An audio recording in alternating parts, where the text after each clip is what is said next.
Hello students, welcome back. How are you all. मैं हूं संदीप गुप्ता और आज के इस लेक्चर में हम इक्विलिब्रियम ऑफ रिजिड बॉडी पे कुछ न्यूमेरिकल सॉल्व करेंगे। इसके पहले वाले दो लेक्चर में हमने इक्विलिब्रियम के कॉन्सेप्ट को समझा, एग्जांपल से क्या क्या कंडीशन होता है, कब इक्विलिब्रियम में कोई रिजिड बॉडी होगा, लैडर वाले केस, टॉपलिंग का कंडीशन, इसके जो बेसिक कॉन्सेप्ट है वो पूरे अच्छे से क्लियर किए। तो आज इस लेक्चर में हम कुछ न्यूमेरिकल और सॉल्व करेंगे क्योंकि ये बहुत इंपॉर्टेंट टॉपिक है, इस पे प्रैक्टिस होना जरूरी है। आज के न्यूमेरिकल में आपको रॉड वाले क्वेश्चंस होंगे, लैडर वाले क्वेश्चंस होंगे, टॉपलिंग के क्वेश्चंस होंगे और कोई कार अगर सर्कुलर ट्रैक में घूम रहा है तो ओवरटर्निंग के लिए क्या कंडीशन होगा, है ना, कार कैसे पलट जाएगी, उस कंडीशन पे भी न्यूमेरिकल करेंगे। ठीक है, तो वीडियो में बहुत ही अच्छे अच्छे इंपॉर्टेंट स्टैंडर्ड न्यूमेरिकल्स हैं, तो सारे न्यूमेरिकल्स को ध्यान से देखिए, समझिए, है ना, और अपना कॉन्सेप्ट क्लियर कीजिए। कोशिश कीजिए एक बार पहले आपसे भी सॉल्व हो जाए, स्क्रीन को पॉज करके आप सॉल्व कर लीजिए, फिर आप आंसर मैच कीजिए, है ना। तो एंड तक वीडियो को देखना है और सारे क्वेश्चंस जितने भी न्यूमेरिकल हैं सारे करने के बाद इक्विलिब्रियम का एक बहुत ही अच्छा कॉन्सेप्ट आपको मिल जाएगा। ठीक है, तो चलो स्टार्ट करते हैं। फर्स्ट न्यूमेरिकल सॉल्व करते हैं जो मैंने यहां पे लिखा है, a uniform rod of length 3 metre is hinged at point O as shown. देखो ये एक रॉड है AOB, ठीक है, इसको O पे यहां पे आपने फिक्स किया हुआ है। Mass of rod is 3m, length OB is 2 times the length OA। ये जो OB लेंथ है रॉड का, इस OA का 2 times है। Now rod is in equilibrium, you have to find the relation between alpha and beta. ये जो length OB है OA का 2 times है, तो अल्फा और बीटा में क्या रिलेशन हो सकता है, ये एक यूनिफॉर्म रॉड है। ठीक है, तो अगर ये यूनिफॉर्म रॉड है ना, तो लेंथ के हिसाब से आप मास लिख सकते हो। जैसे टोटल लेंथ कितना है, 3m है, और इस वाले पार्ट का लेंथ इसके डबल है, यानी ये जो पार्ट है इसका मास 2m होना चाहिए और इसका मास m होना चाहिए, है ना। लेंथ के हिसाब से डिस्ट्रीब्यूट होता है ना रॉड में मास। ठीक है, ओके। अब चलो, अब इतना इस हिंट के बाद आप अल्फा और बीटा का रिलेशन निकाल के देखो। पहले आप खुद ट्राई करो, उसके बाद मेरा सॉल्यूशन देखो। मान लो कि इस पार्ट AO एक मैंने रॉड एज्यूम किया जिसका मास m है, तो इसका सेंटर ऑफ मास यहां पे होगा कहीं बीच में। ठीक है, तो लेट सपोज यहां पे इसका सेंटर ऑफ मास है और नीचे कितना फोर्स लग रहा है, mg। अगर टोटल लेंथ आपने 3l लिया है तो ये लेंथ l हो जाएगा, यानी ये जो लेंथ यहां पे मैंने बनाया है ये आपका कितना हो जाएगा, यहां से l/2। ये इसमें देखो ये 2l डबल लेंथ है, इसका डबल इसका लेंथ है इसके कंपेयर में, तो इसका मास यहां पे होगा और ये कितना होगा, नीचे कितना फोर्स लगेगा, 2mg। इसका लेंथ l है तो इसका लेंथ 2l होगा, यानी सेंटर ऑफ मास का डिस्टेंस यहां से कितना होगा, l। करेक्ट है, ओके। अब चलो इसको कंप्लीट करते हैं। यहां पे इसको आपने मिलाया और ये फोर्स का टॉर्क लेना है ना आपको, तो चाहिए ना परपेंडिकुलर डिस्टेंस। ये देखो यहां पे मैंने एक्सिस ड्रॉ किया है, ये l/2 है और ये अल्फा है, तो mg का टॉर्क इस लाइन, इस एक्सिस के अलोंग यहां निकल जाएगा, और ये 2mg, ये पूरा l है और ये बीटा है, तो ये डिस्टेंस भी आपको मिल जाएगा। ये डिस्टेंस कितना होगा बताओ, ये अल्फा है, this is alpha, this is mg, this is alpha, this is l/2। क्योंकि ये इक्विलिब्रियम में है तो mg और 2mg का जो टॉर्क होगा, है ना, देखो mg का टॉर्क इसको एंटी क्लॉकवाइज घुमाना चाहता है और 2mg का टॉर्क जो है इसको क्लॉकवाइज घुमाना चाहता है। ये दोनों टॉर्क आपस में इक्वल होने चाहिए। ठीक है, तो किस एक्सिस के अलोंग, ये जो आपने एक्सिस देखा है इस एक्सिस के अलोंग ये क्या होना चाहिए, इक्वल होना चाहिए। तो अब मुझे ये बताओ कि mg का कितना टॉर्क होगा। व्हाट इज टॉर्क, ठीक है, what is torque produced by mg and then what is torque produced by 2mg। उन दोनों को आपस में हम क्या करेंगे, इक्वल करेंगे। तो सबसे पहले mg का टॉर्क देखते हैं। mg का टॉर्क हो जाएगा mg इंटू परपेंडिकुलर डिस्टेंस कितना है, ये l/2, ये अल्फा, तो ये हो जाएगा l/2 sine alpha, l/2 sine alpha. अच्छा, 2mg का कितना टॉर्क है, तो ये हो गया 2mg इंटू दिस डिस्टेंस, और ये हो जाएगा l sign beta, l sign beta. Correct है, यानी यहां पे आप mg कैंसिल कर सकते हो, l भी कैंसिल कर सकते हो, तो sine alpha is equal to क्या हो गया, 4 sine beta. That means alpha और बीटा में यही रिलेशन है ना।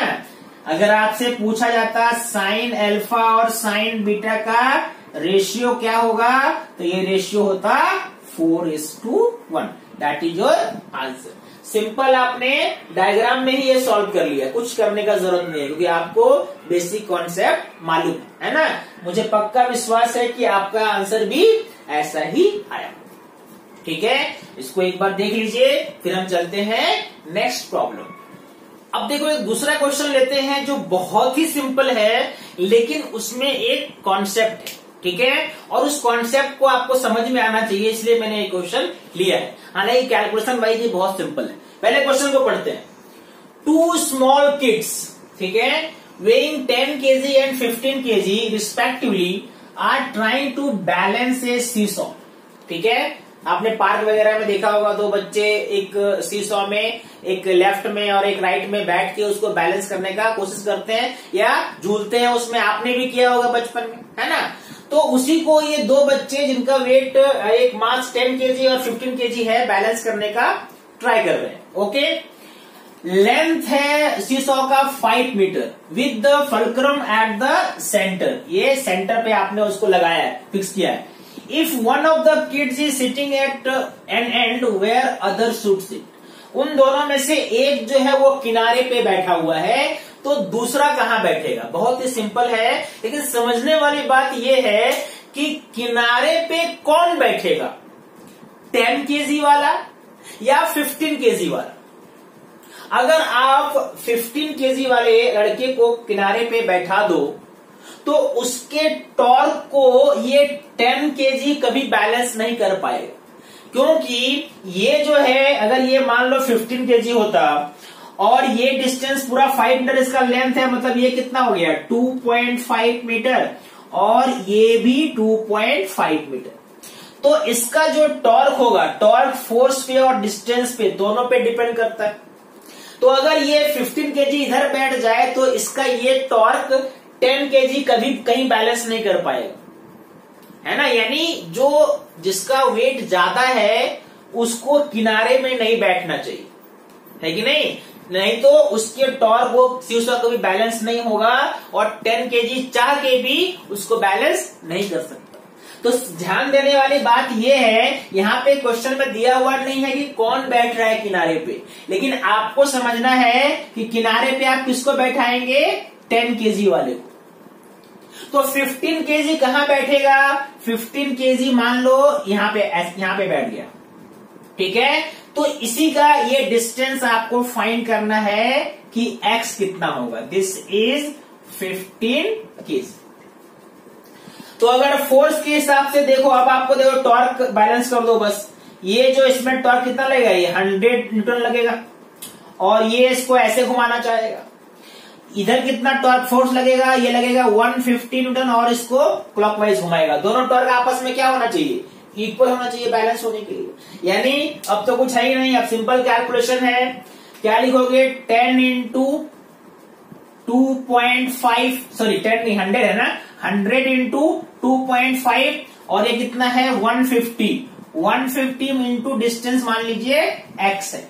यानी x आपको निकालना है, जो कितना हो गया x हो गया 250 ना, हाँ 250/150 दैट मीन्स 5/3 मीटर। जो सेकेंड किड है उसको फुलक्रम से सेंटर से 5/3 डिस्टेंस पे बैठना चाहिए। ठीक है, तो ये आपने प्रैक्टिकली बहुत बार देखा है, लेकिन इसको आप अब अच्छे से आप समझ सकते हो कि जिसका वेट ज्यादा है उसको नजदीक में, सेंटर के नजदीक में बैठना चाहिए, और जिसका वेट कम है उसको दूर में बैठना चाहिए। ठीक है, यही कॉन्सेप्ट था इस क्वेश्चन में, है ना। चलो हम आते हैं नेक्स्ट क्वेश्चन में। क्वेश्चन लैडर वाला क्वेश्चन है एक। क्वेश्चन ध्यान से पहले सुनो क्या है। A uniform ladder of weight W and length L is resting between a rough floor and smooth wall as shown। है ना, एक लैडर है जो ये फ्लोर जो है दिस इज रफ और वॉल जो है वो स्मूथ है, and ladder is making an angle 53 with the horizontal. Okay, a man of weight 3W climbs the ladder and stays at a distance L/3। ठीक है, एक आदमी जो है लैडर पे ऊपर जाता है और इस पॉइंट पे जो कि कितना डिस्टेंस है नीचे से L/3 वहां पे वो खड़ा रहता है। ठीक है, कितना वेट है उसका 3W। कहता है what should be the minimum coefficient of friction needed to prevent slipping at the base. कितना फ्रिक्शन यहाँ पे होना चाहिए ग्राउंड पे ताकि ये लैडर जो है वो इक्विलिब्रियम में रहे। ठीक है, समझ में आई बात। करना कुछ नहीं है, अगर इक्विलिब्रियम में है तो नेट फोर्स नेट टॉर्क को 0 करेंगे, इक्वेशन लिखेंगे, सॉल्व करेंगे, हमारा आंसर आएगा। ठीक है, तो सबसे पहले देखो कौन कौन से फोर्स लग रहे हैं। यहाँ पे आप नॉर्मल फोर्स ऊपर लगाओगे, चलो इसको मैंने N1 लिखा, लैडर को मैं लिखता हूं AB, ऐसा लिखता हूं। और यहां पे जो नॉर्मल फोर्स लगेगा वो कुछ ऐसा होगा, दिस इज N2। दोनों का वेट मैंने लगाया और ये इधर स्लिप करने का टेंडेंसी है तो फ्रिक्शन इधर लगेगा, इस फ्रिक्शन को F लिखते हैं। ठीक है, करेक्ट है। तो पहले तो मुझे बताओ फोर्स इक्वल कैसे करोगे। कौन कौन सा फोर्स आपको दिख रहा है कि वर्टिकल लग रहा है, तो वर्टिकल में देखो N1 वर्टिकल लग रहा है, और डाउनवर्ड मतलब वर्टिकली डाउनवर्ड लग रहा है 3W और W, और वर्टिकली अपवर्ड N1। तो upward force downward force equal होने चाहिए। तो पहला इक्वेशन आप क्या लिखोगे, N plus W plus 3W that is 4W। अगर आपसे पूछा जाता है ग्राउंड में कितना लग रहा है नॉर्मल रिएक्शन, तो आपका आंसर यहीं पे आ गया 4W। अब चलो अपवर्ड और डाउनवर्ड को आपने क्या किया, बैलेंस कर दिया। ये देखो ये फोर्स लेफ्ट की तरफ लग रहा है और F लग रहा है राइट की तरफ, इन दोनों को भी आपस में क्या होना चाहिए, बैलेंस होना चाहिए। यानी सेकेंड आप क्या करोगे, N2 is equal to F, N2 is equal to F होना चाहिए। ठीक है, ये सेकेंड है, सेकेंड इक्वेशन है। That means net force is 0. Now time for balancing the torque. तो टॉर्क मैंने बताया था किसी भी पॉइंट के अबाउट आप निकाल सकते हो। तो चलो हम ये इस पॉइंट के अबाउट टॉर्क को 0 करते हैं A। ठीक है, मैंने बताया था इसको हम ऐसा इसलिए प्रीफर करते हैं क्योंकि यहां से N1 और F का कोई टॉर्क नहीं होगा और इन दोनों फोर्स का टॉर्क लेने का जरूरत आपको नहीं पड़ेगा। ठीक है, तो टॉर्क अबाउट ए हम 0 करते हैं। Now torque about A is 0। तो ए पे आप देखो, एक तो ये N2 है फोर्स जो इधर टॉर्क लगाएगा, है ना। कैसा टॉर्क है ये, एंटी क्लॉकवाइज टॉर्क है। और ये जो वेट आपको दिख रहा है, जो लेडर का वेट है और जो आदमी का वेट है, ये दोनों इसको क्लॉकवाइज घुमाएंगे। यानी एंटी क्लॉकवाइज में एक फोर्स है जो टॉर्क प्रोड्यूस कर रहा है और क्लॉकवाइज में ऐसे 2 फोर्स है।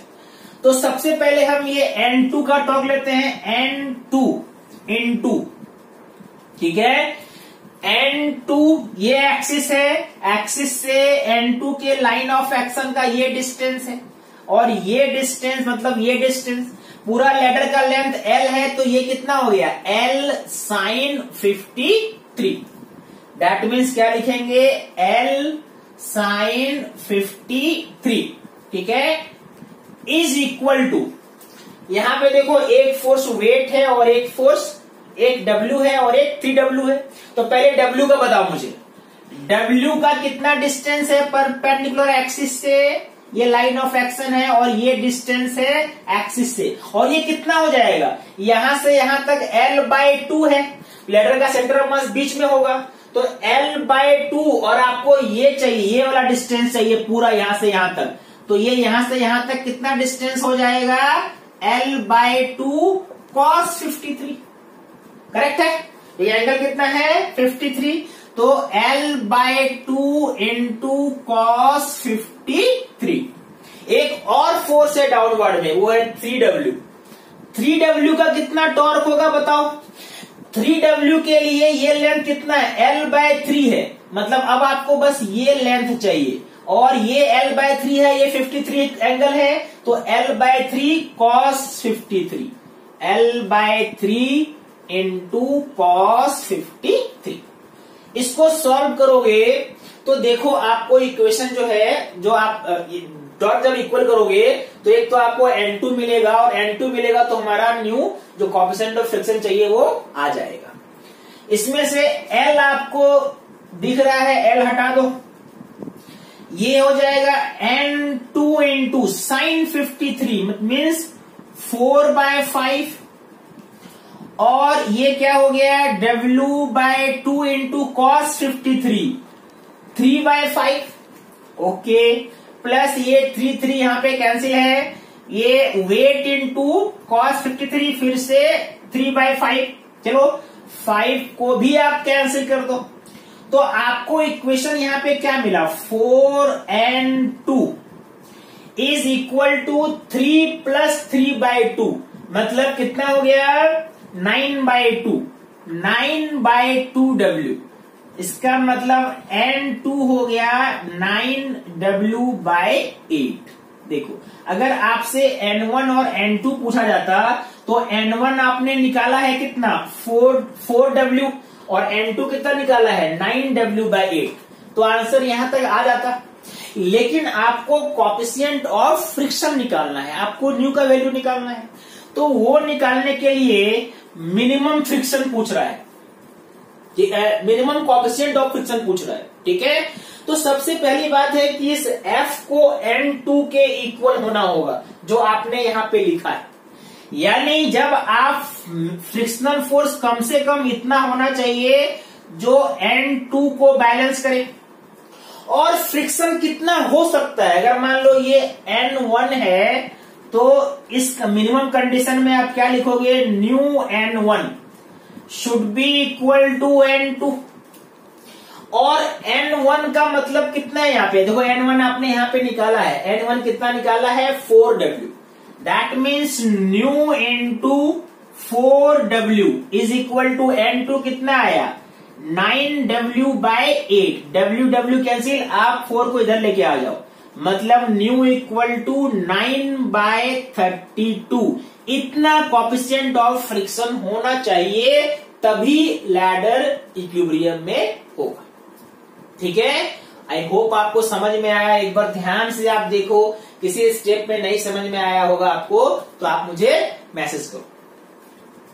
अब चलो एक और क्वेश्चन लेते हैं जो थोड़ा डिफरेंट कॉन्सेप्ट पे है, हालांकि ऐसा पढ़ा है आपने, बट मान लो कि रॉड पे ही क्वेश्चन है, लेकिन इसको आपने किसी सपोर्ट पे रखा है, ये कोई वॉल नहीं है, ठीक है, और अगर वॉल भी है तो वॉल के ऊपर रॉड को ऐसे रखा हुआ है ना, यानी पहले क्वेश्चन पढ़ते चलो। A uniform rod of length L rest against a smooth support as shown, what should be minimum value of coefficient of friction and coefficient of friction and the lower end, यहां पे कितना friction होना चाहिए, if the minimum angle it can make with horizontal is 30, मतलब 30 से कम नहीं कर सकते आप, मतलब ये रॉड अब इधर नहीं आ सकता, ठीक है, एंगल जो है मिनिमम ही कितना बना सकता है 30 बना सकता है। उस कंडीशन में न्यू कितना होगा आपको ये बताना है। ये हाइट 2L/3 दिया हुआ है, जो सपोर्ट में आपने रखा है, ये सपोर्ट स्मूथ है, यहां पे आपने रखा है रॉड को, और ये ग्राउंड से कितना ऊपर है 2L/3। यहाँ पे बस फोर्स लेने में आपको थोड़ा ध्यान रखना चाहिए। सबसे पहले तो आप इस मान लो कि रॉड का मास m है, तो रॉड का सेंटर कुछ इधर आएगा, यहाँ पे आएगा, क्योंकि रॉड इसके आगे भी गया है। यहाँ पे अगर इसका मास आपने m लिया है तो mg नीचे लगाओगे, यहाँ पे आप लगाओगे नॉर्मल फोर्स और वो क्या होगा N1 ले लेते हैं। चलो यहां पे जब नॉर्मल लगाओगे तो अब ये ऐसे नहीं लगेगा, नॉर्मल हमेशा रॉड के सरफेस का क्या होता है परपेंडिकुलर, तो अब जो नॉर्मल होगा वो कुछ ऐसा होगा N2। यही एक चेंज आएगा ऐसे क्वेश्चन, यानी अब इसका दो कंपोनेंट बनेगा, एक कंपोनेंट इधर होगा हॉरिजॉन्टल और एक कंपोनेंट होगा वर्टिकल। ये एंगल देखो 30 है तो ये एंगल भी 30 हो गया, तो ये एंगल 60, क्योंकि ये पूरा 90 है रॉड पे, तो ये एंगल फिर से क्या हो गया 30 डिग्री। यानी अब आप कंपोनेंट लिख सकते हैं N2 का, ये कंपोनेंट हो जाएगा N2 cos 30 डिग्री और ये हो जाएगा N2 sin 30 degree. N2 sin 30 degree के लिए आपको यहां पे क्या चाहिए, फ्रिक्शन चाहिए। अब देखो ये प्रॉपर फोर्स जो है डायग्राम, फोर्स बॉडी डायग्राम बन गया। अब आप इसका इक्वेशन लिखो, अगर ये इक्विलिब्रियम में है तो नेट फोर्स 0 होना चाहिए। नेट फोर्स पहले तो चलो ये देखते हैं, वर्टिकल फोर्स कौन सा है, N1 है और N2 cos 30 है, तो आप क्या लिखोगे N1 plus N2 cos 30 degree should be equal to mg। ठीक है, N1 plus N2 cos 30 degree should be equal to mg। cos 30 कितना हो जाएगा √3/2, तो N1 plus √3 N2/2 should be equal to mg। चलो इसको इक्वेशन 1 लेते हैं। दूसरा, ये जो फोर्स है N2 sin 30 लेफ्ट की तरफ है और F स्मॉल f जो है वो राइट की तरफ है, इन दोनों को भी आपस में क्या होना चाहिए, इक्वल होना चाहिए। यानी आप क्या लिखोगे, नेक्स्ट इक्वेशन लिखोगे, यहीं पे लिखते हैं चलो, N2 sin 30 degree should be equal to F। That means sin 30 कितना हो गया 1/2, N2/2 should be equal to F। चलो ये इक्वेशन 2 ले लेते हैं। ठीक है, इन दोनों से आप N2 अभी निकाल सकते थे, लेकिन चलो मुझे निकालना क्या है पहले हम उस पे देखते हैं। आपको देखना है कि ये स्लिप ना हो, इसके लिए जो टॉर्क निकालेंगे टॉर्क बैलेंस होना चाहिए। ठीक है, सबसे पहले टॉर्क को आप समझो, है ना। मान लो कि हम टॉर्क निकाल रहे हैं अबाउट ए, ठीक है, तो आप क्या लिखोगे, torque about A should be 0, ये तो होना ही चाहिए ना, इक्विलिब्रियम में है तो।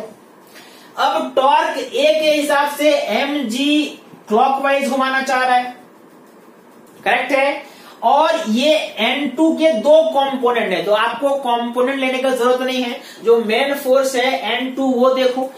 N2 कैसे घुमाना चाहेगा, तो N2 इसको एंटी क्लॉकवाइज घुमाना चाहेगा, तो mg और N2 इन दोनों का टॉर्क आपस में इक्वल होना चाहिए, यही है ना। अच्छा, इक्वल कर लेते हैं चलो। अब अगर आपने ये 0 किया है तो mg का टॉर्क के लिए आपको कौन सा डिस्टेंस चाहिए, आपको ये डिस्टेंस चाहिए। ये कितना है L/2 है यहां से यहां तक, ठीक है, L/2 है, यानी mg का टॉर्क कितना हो जाएगा, mg into what is this distance, कितना होगा ये बोलो, L/2 cos 30, करेक्ट है, ओके। N2 का टॉर्क कितना होगा, तो देखो N2 ये जो फोर्स है ये ऑलरेडी परपेंडिकुलर डिस्टेंस है, ये जो साइड आपको दिख रहा है ना, ये यहां से यहां तक का जो डिस्टेंस है ये परपेंडिकुलर है, यानी N2 इंटू अब ये डिस्टेंस लेंगे, कौन सा डिस्टेंस, मान लो ये A, इसको मैंने B लिखा, तो N2 इंटू AB, क्या लिखोगे आप, N2 इंटू AB, और AB कितना है जरा सा बताओ मुझे। अगर ये आपको 2L/3 है ना, मान लो इसको मैंने H लिखा, अगर ये H है तो ये कितना होगा, H/sin 30, ये h है तो ये कितना हो जाएगा हाइपोटेनस, h बाय साइन 30, यानी इसको क्या लिखेंगे आप, h बाय साइन 30, और h कितना दिया है 2l/3, और 1 बाय साइन 30 करोगे तो 1/1/2 मतलब क्या हो जाएगा 2। देखो यानी प्रॉपर इक्वेशन क्या है आपका, mg इंटू कितना cos 30 कितना हो गया, mgl/2 इंटू √3/2, और लास्ट यहां देखो n2 इंटू ये क्या हो जाएगा 4l/3। तो यहां से हम n2 निकाल ले, क्या निकाल लेते हैं। n2 कितना हो जाएगा, n2 जब निकालोगे 3 इधर मल्टीप्लाई हो गया, that means 3√3 mgl divided by 4 into 4 इधर क्या हो जाएगा 16। तो अगर आपसे n2 पूछा जाता तो एक आंसर तो यहाँ पे आ गया। n1 n2 निकालने पे भी बहुत सारे क्वेश्चंस होते हैं, तो n2 अगर आपसे पूछा जाता तो ये आपका 3√3 mgl/16। लेकिन आपसे क्या पूछा जा रहा है, कोएफिशिएंट ऑफ फ्रिक्शन न्यू पूछा जा रहा है ना, और न्यू निकालने के बहुत आसान तरीके है ना। जैसे देखो आपने यहाँ पे n2 इक्वल टू क्या लिखा है 2f, अब सिंपल कैलकुलेशन है, जो मेन काम था आपने उधर कर दिया है ना। n2 इक्वल टू किसके इक्वल, और f बोले तो न्यू n1, ठीक बोला ना मैंने, f यहाँ पे कितना होगा n1 न्यू इंटू n1, वही यहाँ पे f होगा। ओके n2 आपने कितना निकाला है, n2 आपने निकाला है 3√3 mgl/16। ओके, और 2 इंटू न्यू n1 क्या लिखना चाहिए, अरे n1 तो यहाँ पे आ गया ना, n1 यहां से निकाल सकते हैं, देखो इस इक्वेशन से, या यहाँ पे लिखा है देखो इस इक्वेशन से n1 निकाल सकते हैं, इसको उधर ले जाना पड़ेगा, बस ले जाओ, यानी ये क्या हो जाएगा mg माइनस √3/2 इंटू n2। ठीक है, हम लोग अब आंसर में तक पहुंच रहे हैं। n2 का वैल्यू आपने यहाँ पे ऑलरेडी निकाला है, तो एक स्टेप और कर लो, 3√3 mgl/16 is equal to 2 new mg minus √3/2, और n2 कितना आया था, n2 आया था 3√3 mgl/16।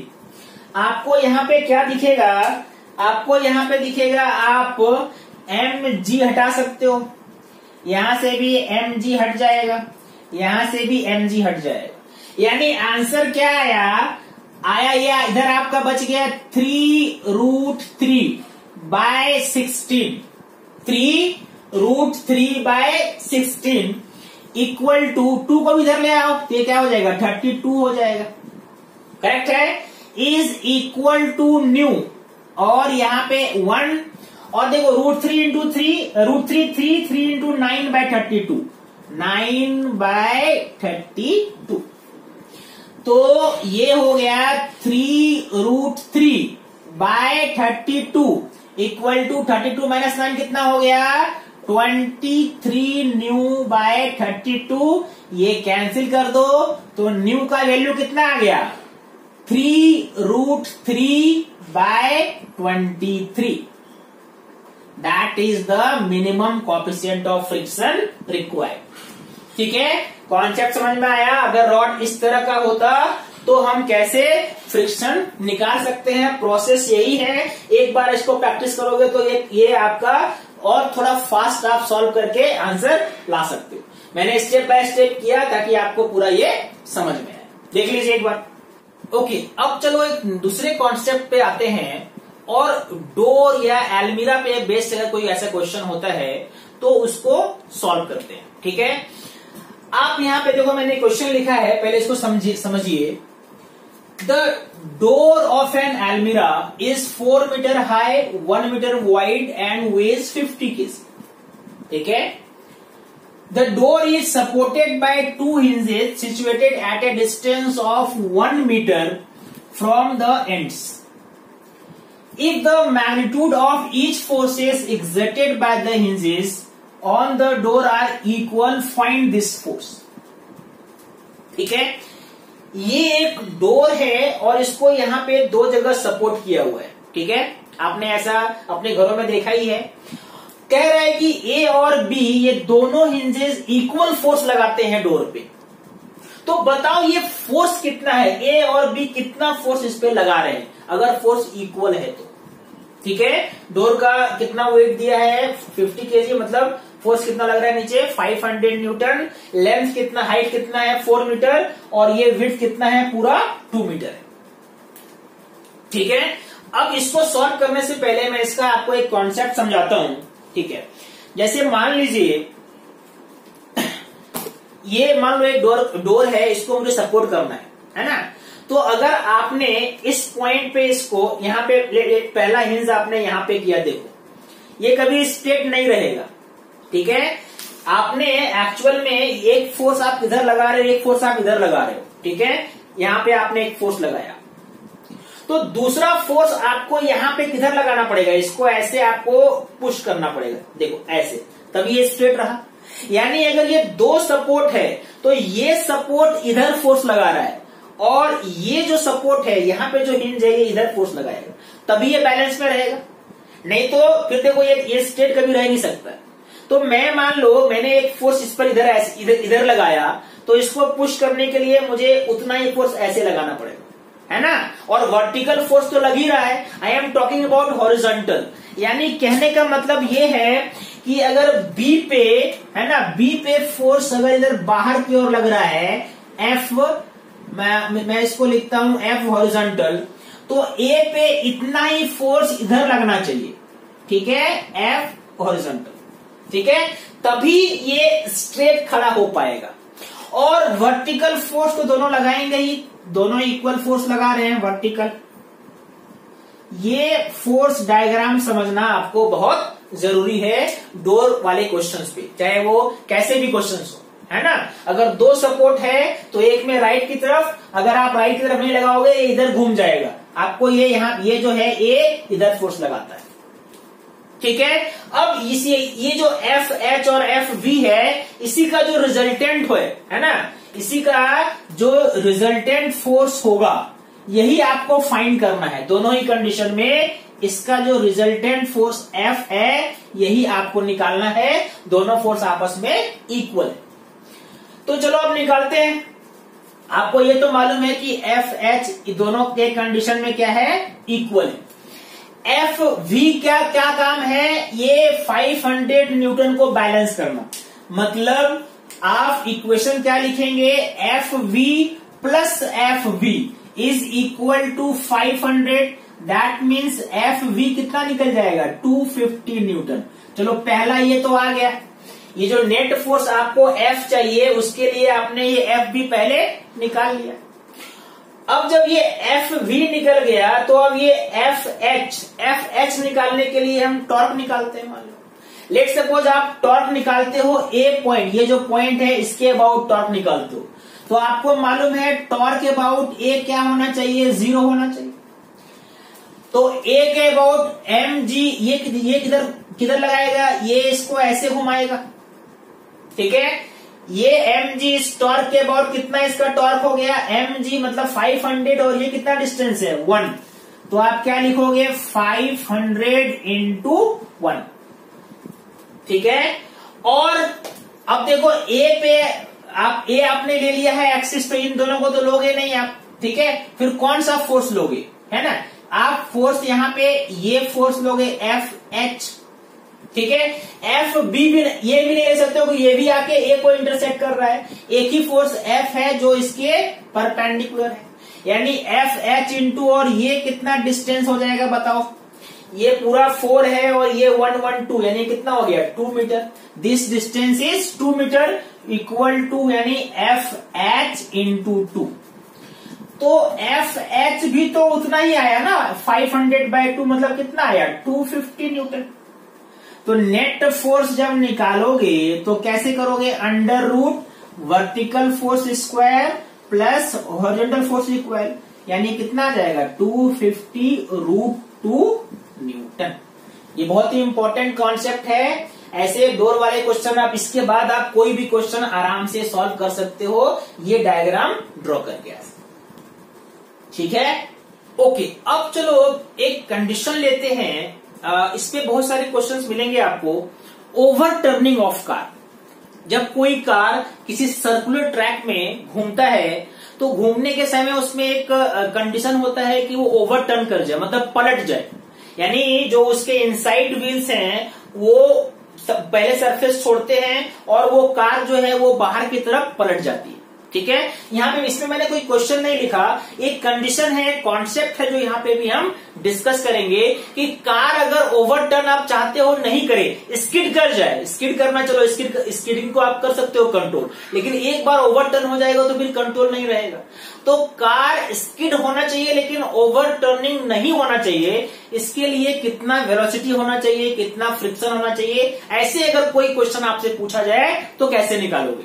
मान लो एक कार है जिसका वेट है W और वो किसी सर्कुलर ट्रैक में घूम रहा है, जिस ट्रैक में वो ट्रेवल कर रहा है उसका कितना रेडियस है R। ठीक है, ये ऐसे जा रहा है, आपको इसका ये फ्रंट ये पार्ट दिख रहा है कार, अगर आप पीछे से देख रहे हो आप तो आपका जो कार है या जो बस है उसका पीछे वाला पार्ट दिख रहा है।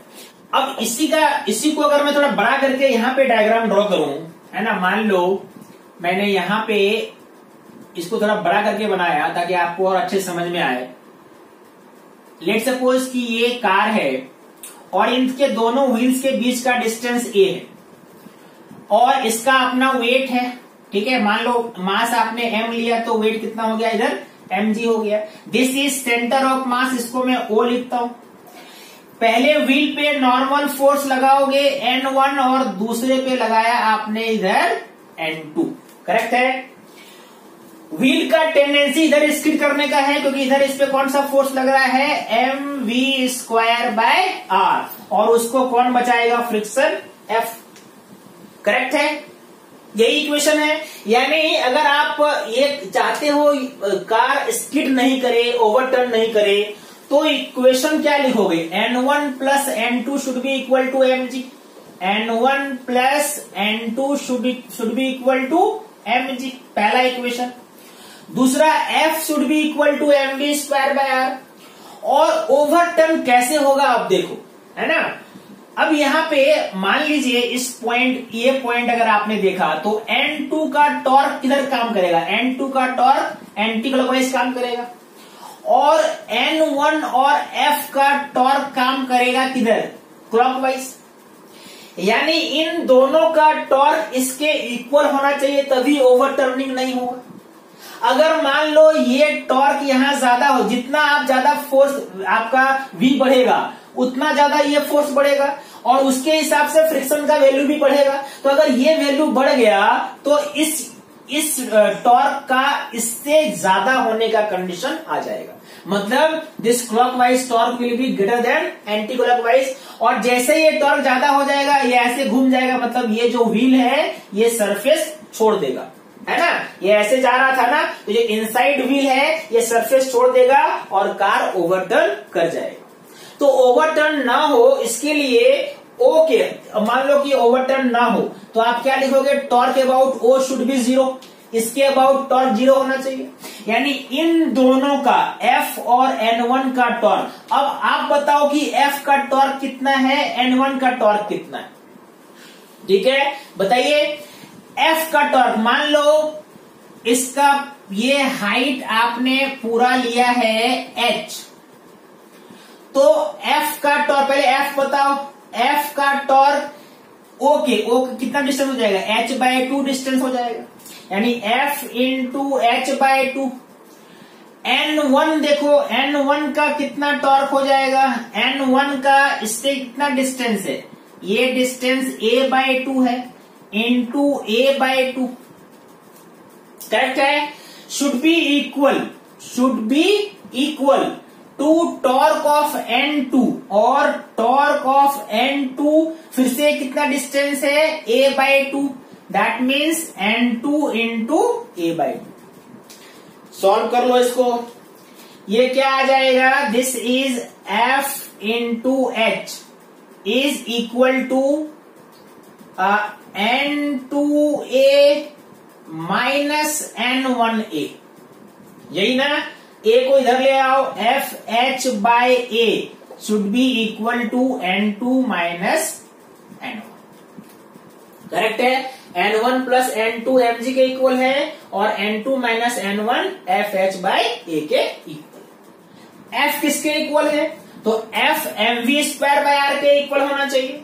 यानी अब क्या लिखोगे यहां पे, mv square H by AR should be equal to N2 minus N1। चलो इसको लिखते हैं इक्वेशन 2। अब इन दोनों से आप निकाल सकते हो वैल्यू, है ना, N1 का वैल्यू, N2 का वैल्यू, या फ्रिक्शन में आप F का वैल्यू भी निकाल सकते। इक्वेशन हमारा बनेगा इक्वेशन 1, मान लो इक्वेशन 1 माइनस इक्वेशन 2 करते हैं तो N1 plus N2, N2 minus N minus किया तो N2 N2 कैंसिल हो जाएगा, N1 क्या हो जाएगा, 2N1। ठीक है, और इधर क्या हो गया, mg माइनस ये क्या हो गया, mv square H by AR। यही है ना। N1 का वैल्यू कितना हो गया, mg by 2 minus mv square H by AR। अब देखो ओवरटर्निंग न हो, ओवरटर्निंग के टाइम क्या हो जाएगा, ये व्हील सरफेस छोड़ देगा तो यहाँ पे कांटेक्ट फोर्स 0 आ जाएगा। अगर यहाँ पे कांटेक्ट फोर्स 0 आ गया तो N1 क्या लिख लोगे आप, N1 0 होने का मतलब mg by 2 is equal to mv square H by AR। यहां से m कैंसिल, मतलब v स्क्वायर का वैल्यू कितना हो गया, v स्क्वायर का वैल्यू हो गया GAR बाय 2h, मतलब इतना वेलोसिटी, इससे ज्यादा वेलोसिटी अगर हो गया, ठीक है, अगर इस v का वेलोसिटी इससे ज्यादा हो जाएगा तो ये नेगेटिव हो जाएगा, मतलब N1 0 हो गया, मतलब ये सरफेस छोड़ देगा और ये कार ओवरटर्न कर जाएगा। यानी ओवरटर्निंग ना हो, इसके लिए इसका मैक्सिमम स्पीड कितना हो सकता है, इसका मैक्सिमम स्पीड हो सकता है √GAR बाय 2h। ठीक है, एक क्वेश्चन के टर्म में भी आ सकता था। यहीं से आप F न्यू का भी वैल्यू निकाल सकते हो, है ना, कोई भी N1 N2 निकाल सकते हो। मैंने आपको अभी क्या बताया, maximum velocity for which the car will not overturn. ठीक है।